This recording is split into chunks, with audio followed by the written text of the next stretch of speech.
نکاح کو ٹالا جائے گا یا تاخیر کی جائے گی تو اس کی وجہ سے معاشرے میں بہت ساری خرابیاں آئیں گی، جو کہ ہم دیکھتے ہیں اس وقت معاشرے میں بہت تیزی سے آ رہی ہیں۔ تو اسی لیے جب اولاد بالغ ہو جائے اور شعور اس کا آ جائے، سمجھداری اس کے اندر پیدا ہو جائے، حق و باطل کو سمجھنے کی صلاحیت ہو جائے، اس وقت اس کا فوراً نکاح کرنا والدین کی ذمہ داری ہے۔ صرف اس بات کو لے کے کہ وہ کمائے گا، پیر پہ کھڑا ہوگا، اپنا گھر بنائے گا، اپنا کاروبار کھڑا کرے گا، یہ کرے گا وہ کرے گا، اس کو لیٹ کرتا جانا بالکل مناسب نہیں، کیونکہ اس وجہ سے ہمارے اس تاخیر کی وجہ سے وہ اپنی ضرورت دوسرے طریقوں سے پورا کرنے پہ مجبور ہوگا۔ اس کی مثال ایسے ہے کہ انسان کو پیاس لگے، آپ اس کو پانی مت دیجیے تو کہیں اور سے کسی بھی طرح اپنی پیاس ہو جائے گا، آپ اس کو صاف پانی دیجیے تو صاف پانی سے اپنی پیاس ہو جائے گا۔ تو نکاح اس شفاف پانی کی طرح ہے۔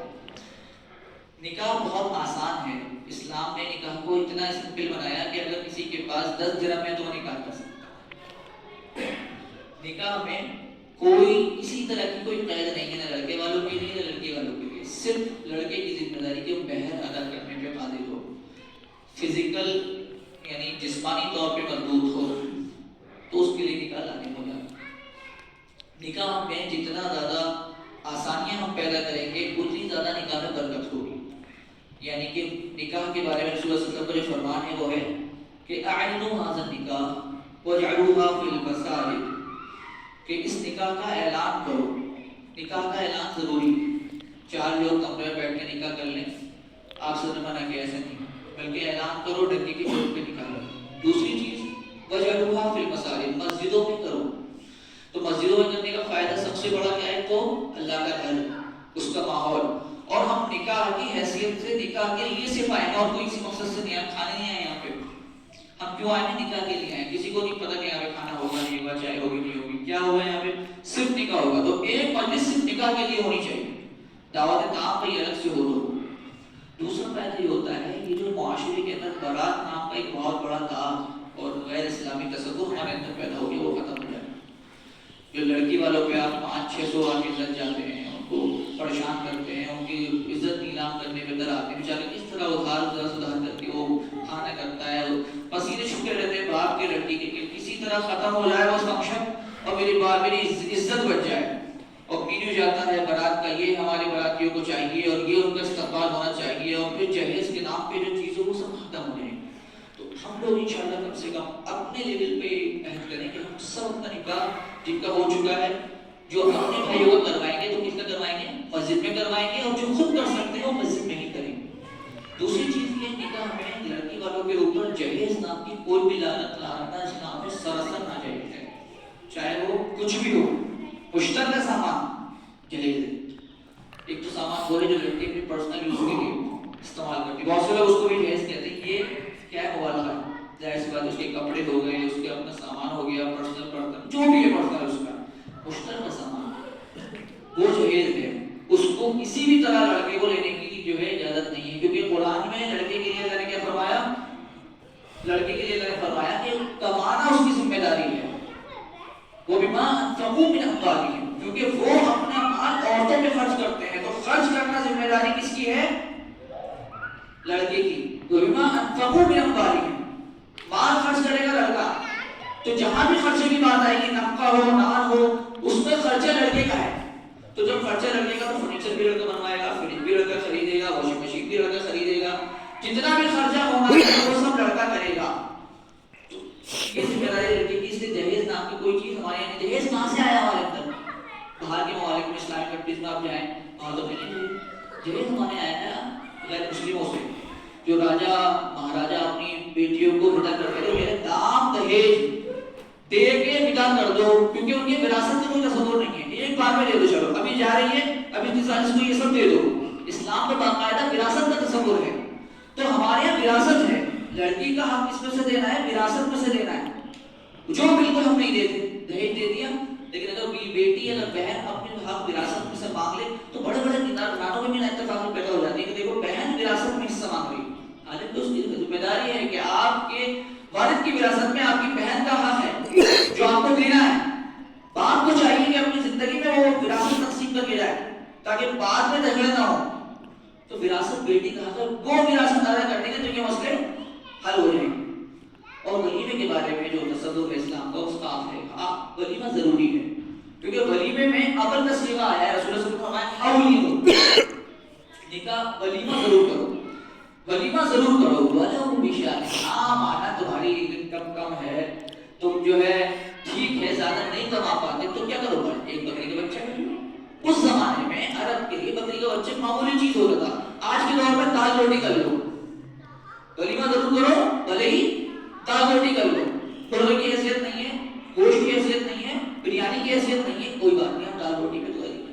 آپ چائے میں ناشتہ کر لیجیے، اولکم ولو بشاء، چائے ناشتہ کر لو ولیمے کے نام پہ، چائے میں بلا لو دوستوں کو، کچھ کھلاؤ کچھ پلاؤ، ولیمہ ضرور کرو، ایک سیلیبریشن ہوتا ہے۔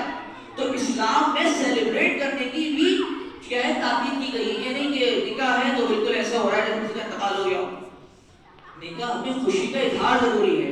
تو یہاں پہ ایک چیز بہت کلیئر ہونی چاہیے کہ اسلام کیا ہے، اعتدال کا مذہب ہے، نہ تو بہت زیادہ شور شرابہ ہو، ڈی جے بجے، سانگ بجے، ناچے گائیں، نہ بالکل ایسا سوپ پتہ نہیں چلتا ہالی ووڈ شادی ہو رہی، لائٹنگس ہونی چاہیے، ارے کم سے کم گھر میں گیت ہونے چاہیے، اس طرح پہ کہ باہر آواز نہ آئے۔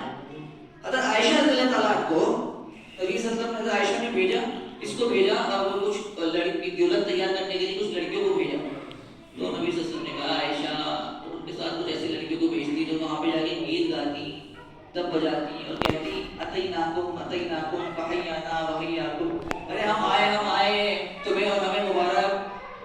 گیت کا تصور غلط تھوڑی ہے، گیت کیا ہے، خوشی کا اظہار، جب خوشیاں ہوتی ہیں تو انسان گیت گاتا ہے، آپ اس کو ہی بند کر دو گے تو کیا ہوگا، خوشیاں ختم ہو جائیں گی۔ تو خوشی میں خوشی نہ کرنا بھی تو یہ غلو ہے، خوشی کا اظہار ضروری ہے۔ اور ایک اور چیز آخری وہ یہ کہ نکاح کے معاملے میں جو ایک کلچرل مسئلہ ہوتا ہے، کچھ مسئلے کلچرل ہوتے ہیں، تو کلچرل مسئلوں میں اسلام یہ دیکھتا ہے کہ یہ شریعت کے خلاف ہے یا شریعت کے موافق ہے۔ اگر شریعت کے خلاف نہیں ہے تو اسلام اس میں مداخلت نہیں کرتا، مدد۔ مثال کے طور پہ کلچر بتاؤں میں آپ کو، ہمارے کلچر ہے کہ ہمارے یہاں نکاح کے بعد لڑکی ہمارے گھر آتی ہے، لڑکی رات گزارتی ہے، اگلے دن وہ چلی جاتی ہے، پھر اس کو لینے کے لیے جاتے چوتھی ہوتی ہے، جو بھی ہوتا ہے۔ آپ بڑوت چلے جائیے، ہمارے سالے کی شادی بھی معلوم ہو یہاں پہ، اب ہمیں جب ان کی شادی ہوئی تو کیا ہوا، ہمیں پتہ نہیں تھا ان کے کلچر، جب ان کی اس کا مسئلہ آیا لڑکی کو لینے کا، ہم نے کہا دلہن سے چلو، تو ہمارے دلہن سے بولے تم چلو، یہ کیا مسئلہ، بولے ہمارے یہاں تو دلہا کی رخصتی ہوتی ہے، دلہا جاتا ہے تو ان کو ہم بڑوت لے کے جائیں گے، یہ وہاں رکیں گے، رات ہمارے یہاں گزاریں گے، آپ لینے آؤ گے انہیں اور آپ لے کے جاؤ گے۔ اب بڑا مسئلہ کیا کرا جائے، لیکن لوگ کرنا پڑا، ان کا کلچر ہے۔ بھٹکر میں کیا ہوتا ہے، شفافے کیا، اور شفافے میں بھی ہوتا ہے، وہاں پہ 6-7 دن جو ہے لڑکا لڑکی کے گھر جا کے رکتا ہے، تو یہ کلچر کا حصہ ہے، اسلام میں رہتا ہے۔ اگر اسلام کی پوائنٹ آف ویو سے کوئی ایسی چیز نہیں ہے تو کوئی حرج نہیں ہے۔ ایک کلچر ہمارے یہ بھی ہے کہ مثال کے طور پر کھانے کا مسجد میں ہو گیا، اس کے بعد دعوت کام ہو رہا ہے لڑکی والوں کے یہاں، اس میں رخصتی کے لیے لڑکا لڑکی کو لینے جاتا ہے، تو اس کو وہ جو لڑکا لڑکی لینے جاتا ہے وہاں پہ سیلیبریشن ہوتا ہے، لڑکا جاتا ہے لڑکی کو لے کے گھر آ جاتا ہے، اس میں بھی کوئی مبارک نہیں ہے، کوئی ایسی چیز نہیں جس کو ابھی کہیں غیر اسلام، وہ برات نہیں ہے جس کو ہم کہتے ہیں نا برات یا جو تصور ہے وہ نہیں۔ تو وہ جو ان کا فنکشن ہوتا ہے اس میں بہت سے لوگ یہ کہتے ہیں کہ نہیں ہم لڑکی والوں کے فنکشن میں نہیں جائیں گے، اور وہاں پہ جا کے ہم کیا کریں گے، وہاں سے لڑکی کو لے کے جائیں گے، لڑکی کو چاہیے وہ خود اپنے گھر میں آئے۔ ہمارے محلے میں ایسا 4 سال سے لڑکی کی شادی رکی ہوئی ہے کہ بھائی وہ اس وجہ سے نہیں ہو پا رہی ہے کہ ان کا یہ ہے کہ ہم نہیں جائیں گے لڑکی والوں کی، لڑکی والے لڑکی خود بھیجے ہوئے، ہم نے ایسا کیوں ضرور کیا کہ اپنی لڑکی کو بھیج کے بھائی لے کے آؤ، عزت سے لے کے جاؤ آپ۔ تو یہ جو کلچر ہے اس میں اس چیز کا خیال رکھنا ضروری ہے کہ اس میں اگر کوئی غیر اسلامی چیز نہیں ہے تو اس کو کرنے میں کوئی حرج نہیں۔ نکاح کا خطبہ مسموع ہے اور اس میں قرآن پاک کی 3 آیتیں ہیں، اور پھر اس میں احادیث اپنے علماء کرام جو ہے اس میں ایڈ کرتے ہیں۔ کیا ہے نکاح کا خطبہ؟ بسم اللہ الرحمن الرحیم، الحمدللہ نحمده ونستعینه ونستغفره ونؤمن به ونتوکل علیہ ونعوذ باللہ من شرور انفسنا ومن سیئات اعمالنا، من يهده الله فلا مضل له ومن يضلل فلا هادي له، ونشهد ان لا اله الا الله وحده لا شريك له واشهد ان سيدنا مولانا محمدا عبده ورسوله اعوذ بالله من الشيطان الرجيم يا ايها الذين امنوا اتقوا الله حق تقاته ولا تموتن الا وانتم مسلمون يا ايها الناس اتقوا ربكم الذي خلقكم من نفس واحده وخلق منها زوجها وبث منهما رجالا كثيرا ونساء واتقوا الله الذي تساءلون به والارحام ان الله كان عليكم رقيبا وقال تعالى يا ايها الذين امنوا اتقوا الله وقولوا قولا سديدا يصلح لكم اعمالكم ويغفر لكم ذنوبكم ومن يطع الله ورسوله فقد فاز فوزا عظيما. یہ تین آیتیں ہیں جو نکل کے خطبے میں عام طور سے پڑھی جاتی ہیں. تینوں آیتوں میں ایک ورڈ کامن ہے, وہ کیا ہے؟ تقوی اللہ. پہلی آیت میں بھی دیکھیں گے یا ایھا الذین آمنوا اتقوا اللہ, دوسری آیت میں بھی اور تیسری آیت میں بھی اتقوا اللہ, اللہ سے ڈرو, اللہ کا پاس و لحاظ رکھو. یہ ایک ایسا ورڈ ہے کہ اس ورڈ کو اگر کوئی یہاں پہ اتار لے تو ساری زندگی جو ہے وہ زوجین آپس میں ایک دوسرے کا حق نہیں مانیں گے, ایک دوسرے کو ظلم نہیں کریں گے, ایک دوسرے خاندان میں آپس میں ایک لڑائی نہیں ہوگی. کیا ہے؟ یا ایھا الذین آمنوا اتقوا اللہ حق تقاته, اللہ سے ڈرو, تقوی اختیار کرو اللہ کا. کیسا تقوی؟ حق تقاتی, جیسا کہ تقوی اختیار کرنے کا حق ہے ویسے, چھوٹا موٹا نہیں چلے گا, ادھر بھی ادھر بھی, پورا تقوی اختیار کرو. ولا تموتن, اور کسی بھی حال میں تم مت مرنا. یہاں پہ نون کیا ہے؟ تاکید کے لیے نون تاکید. ولا تموتن, نہیں مر سکتے تم کسی بھی حال میں الا وانتم مسلمون, لیکن تم مسلمان ہونے چاہیے. یعنی جب تمہاری موت آئے اس وقت تم مسلمان ہو. آپ کیا مسلمان یہ تصور کر سکتے ہیں کہ ہماری موت آئے مسلمان نہ ہو؟ تو قرآن کیوں کہہ رہا ہے والی بات؟ کیوں قرآن کہہ رہا ہے, حدیث پاک میں آتا ہے کہ قیامت میں ایسا ہوگا قیامت کے قریب کہ انسان صبح ایمان کی حالت میں کرے گا اور شام کفر کی حالت میں کرے گا, شام ایمان کی حالت میں کرے گا اور صبح کفر کی حالت میں کرے گا. تو بہت پاسبل ہے کہ ہم کسی سے ایسا عمل سرزد ہو جائے کہ ہم اسلام سے تو اسلام کی حالت میں موت آئے اور ہم ایک فرمانبردار بن کے اللہ کے سامنے جائیں. اللہ یہ کہہ رہے ہیں پہلی ہے. دوسری آیت میں اللہ تعالیٰ بتا رہے ہیں کہ ہم نے تم کو ایک مرد اور عورت سے پیدا کیا, ہم سب ایک ماں باپ کی سنتان ہیں, ایک ماں باپ کی اولاد ہیں, کوئی اونچ نیچ نہیں ہے, کوئی بڑا چھوٹا نہیں ہے, کوئی سید پٹھان نہیں ہے, کوئی مغل نہیں ہے, کوئی شیخ نہیں ہے. یہ شیخیاں, یہ پٹھانیاں, یہ جتنے بھی خاندان ہیں اپنے گھر پہ رکھ کے آؤ اور تم مسلمان ہو تم کیا؟ تم مسلم ہو, سب برابر ہو. اور اللہ سے ڈرو جس کا نام لے کے ایک دوسرے کو تم رشتہ داریوں کے واسطے دیتے ہو. اور یاد رکھو تم جو بھی کر رہے ہو اللہ تم کو دیکھ رہا ہے, واچ کر رہا ہے 24 گھنٹے. رقیب ہے اللہ تمہارے اوپر, دیکھ رہا ہے. تو اپنی بیویوں کے ساتھ اگر ناانصافی کر رہے ہو یا بیویاں شوہر کے ساتھ ناانصافی کر رہی ہیں, اللہ دیکھ رہا ہے. اور ایک تیسری جو آیت ہے اس میں اللہ نے بہت سخت الفاظ فرمایا یا ایھا الذین آمنوا اتقوا اللہ وقولوا قولا سدیدا. بات کرو ایمان والو, اللہ سے ڈرو, تو بات کرو تو کیسے کرو؟ قولا سدیدا, پکی سچی بات, ایک جملے والی بات, دوگلی باتیں مت کرو. تمہارے جملے ایسے ہونے چاہیے کہ تمہارے منہ سے بات نکل جائے تو بندر کی لکیر بن جائے, تمہارا وعدہ ہو جائے تو اس کو تم پورا کرنے کی اپنی جان لگا دو.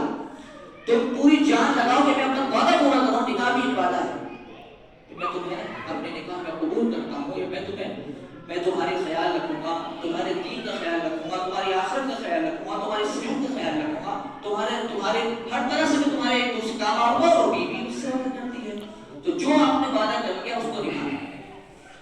اور پھر رسول اللہ صلی اللہ علیہ وسلم کی حدیث ہے کیا کہ النکاح من سنتی, نکاح میرا طریقہ ہے, کرو.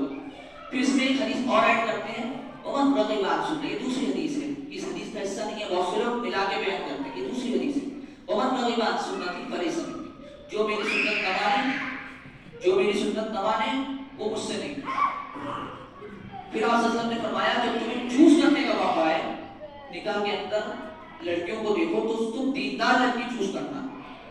جب تمہیں رشتے ہیں تمہارے پاس تو تزوج المرأة لأربع, 4 وجوہات سے لڑکی سے شادی کی جاتی ہے. لمالها, تم دیکھو تو بڑی پیسے والی ہے بھائی, ہمارا تو فیوچر سیٹل ہو جائے گا.